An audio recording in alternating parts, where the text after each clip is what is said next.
High Power Committee kabla syang mentakasi ka arpsatrik ujamang arjar arpuar kala banam Shah ineno Rung ka Jingtwa Thymmai jang university an ka jela hadin ba khalam no ka benta ka papedang ya kani le thu do bamen ba lengdo obolong speaker ba ka juko por chairman jang High Power Committee.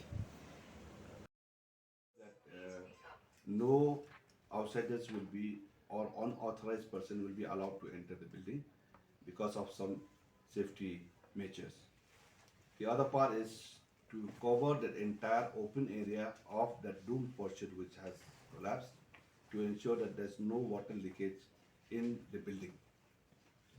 Now, Larai do ban IT ha ka weni ki IIT ban Tohkit alor jang ka jingja.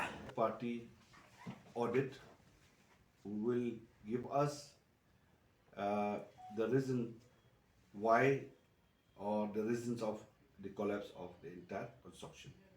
They will also investigate about the entire collapse of the dome, and at the same time they will also look into the strength of the other areas like the left wing, the right wing, the corridor of the main hall, and the reception area, and the chambers of the speaker, the chief ministers, and other areas which are in that floor.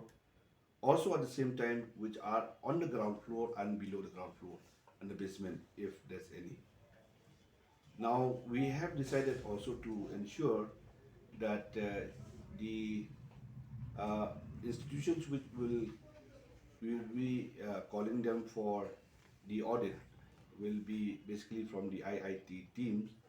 So we suggested that we empanel.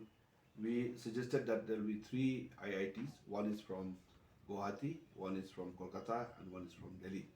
So any of the 3 IITs will be selected. Depends on the readiness of those IITs who will be conducting this audit and investigation as far as this case is concerned.